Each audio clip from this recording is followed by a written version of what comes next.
No.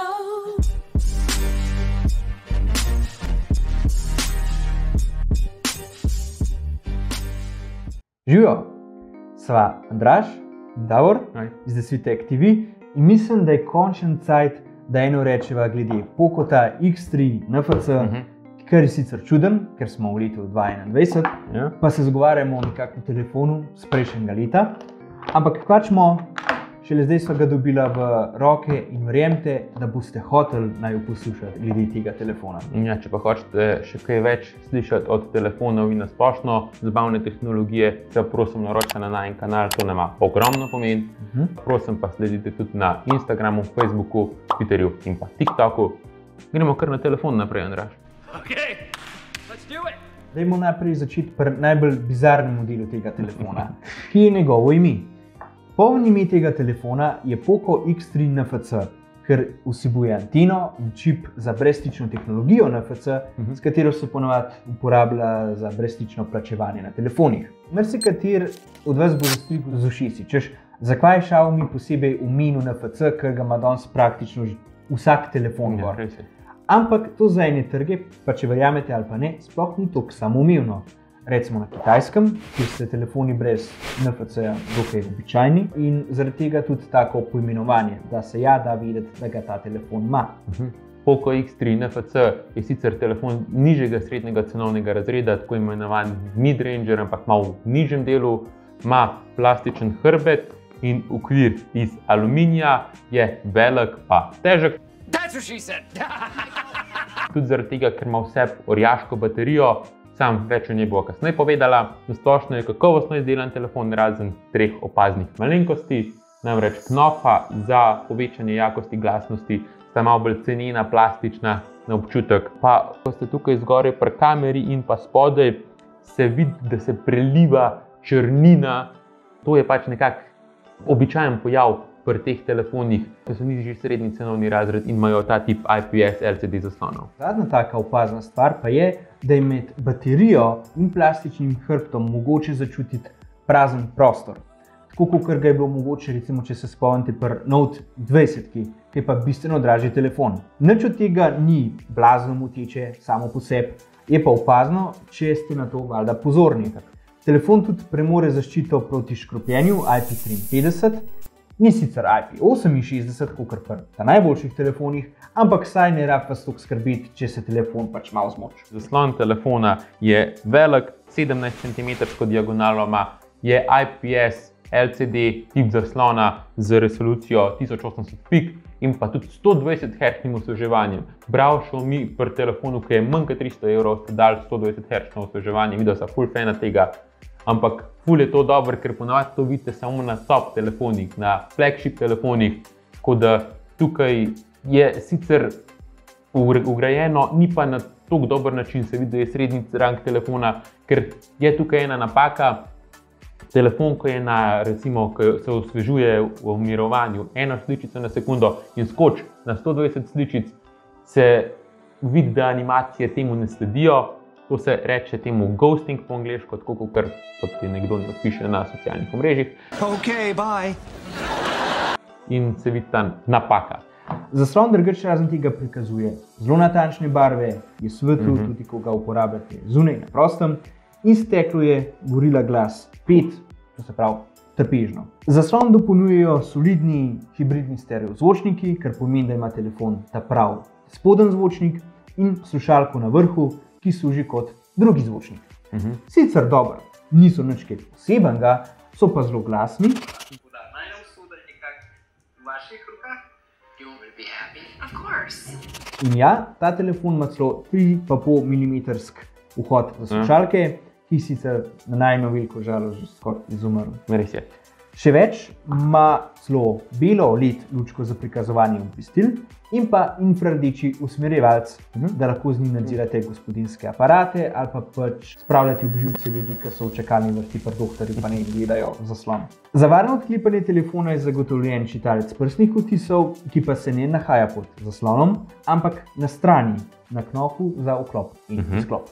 Telefon lahko dobite v konfiguraciji za 64 GB ali pa 128 GB, oba imata 6 GB RAM, ker so v preteklosti tudi že kritizirala Apple, ker ima telefone z samo 64 GB, da je to v letu 2020 totalen nateg, lahko tudi rečeva za Xiaomijev tale telefon, da jih opozoriva, da to ni najboljša stvar, no, ker res je totalen nateg, da imaš v teh časih 64 GB prostora, malo premalo, ampak lažje tukaj skozi prste pogledati, kot pa pri Applu, ker je telefon vseeno še toliko cenejši, pa ima rada, recimo iPhone 12, ampak 64 GB base verzija je čist premalo. Pa zato, ker operacijski sistem to zavzame. Ja.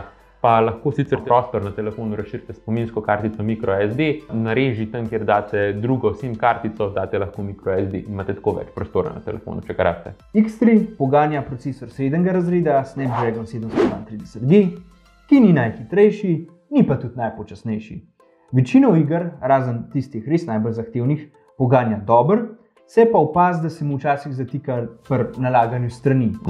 V operacijskem sistemu krožja. K sreči je od začetka prodaje X3 Xiaomi s posodobitvami že precej zoptimiziral operacijski sistem na procesor in še vedno izpopolnjuje izkušnjo z rednimi posodobitvami. Tako da, bravo. Če si pa operacijski sistem že omenil, naložen tle gor je MIUI 12, ki bazira na Androidu 10 in je dosti primeren za multitasking, pa je dosti odziven sistem. Edina slaba stvar pri tem je, da Xiaomi v svoj skin, MIUI skin, ugradi tudi oglase noter in imate v različnih aplikacijah lahko noter oglase, tudi v Google Play Store se lahko oglasi pojavijo. Telefon je zaradi tega cenejši, Xiaomi služi z oglasi, ampak zdaj, če je to vam vsem, da so oglasi noter, potem je za ta telefon za vas, drugače pa malo razmislite. Ja.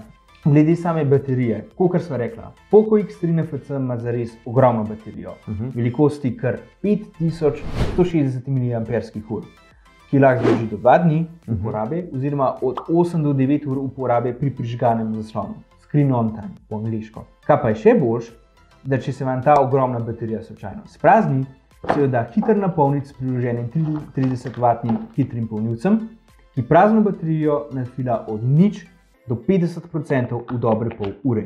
Prav dobro. Ni sicer brezžičnega polnjenja tukaj, ker ga tudi po moje noben ni pričakoval za tako ceno telefona.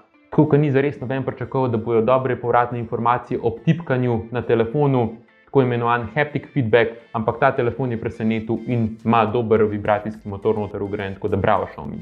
Super. In na koncu še kamere. X3 ima 4 objektive. Prvi je 64 megapikselski glavni objektiv, ki proizvede dobre fotke za ta cenovni razred, sploh v portretnem načinu. Potem ima ultra široki objektiv velikosti 13 megapikslov, ki tudi dela dobre fotke, brez nekega hudega šuma. Na zadnje pa ima še 2 objektiva, ki bi lahko po najmu mirne volje izpustil. No. In sicer makroobjektiv velikosti 2 megapikslov, ter globinsko tipalo, prav tako velikosti 2 megapikslov.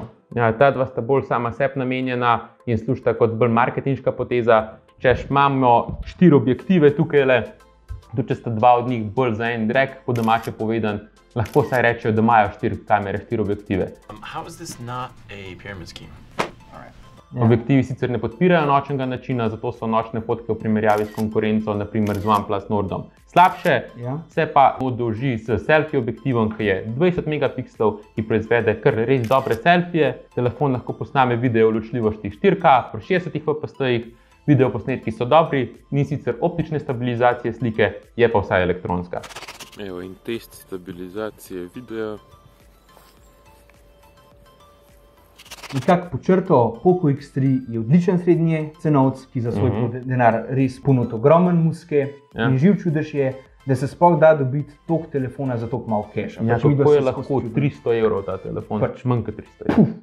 Zdaj sicer, moramo nekaj povedati. V Sloveniji ga sicer težko dobite. Oktobra se ga je da dobiti prek uradnega distributerja v prodajalnih Mobtela, lahko pa ga kupite preko Gearbesta, vendar morate upoštevati, da boste verjetno nanj čakali par mesecev, plus boste mogli plačati takso v višini 70 evrov. Ja, vsaj tak je bil izkušnja najnega kolega, ki nam ga je posodil. Sicer pa se cene gibljajo okoli 200 evrov za 64 GB model in pa 250 za 128 GB model. Odvisno je tudi od regije in pa od države.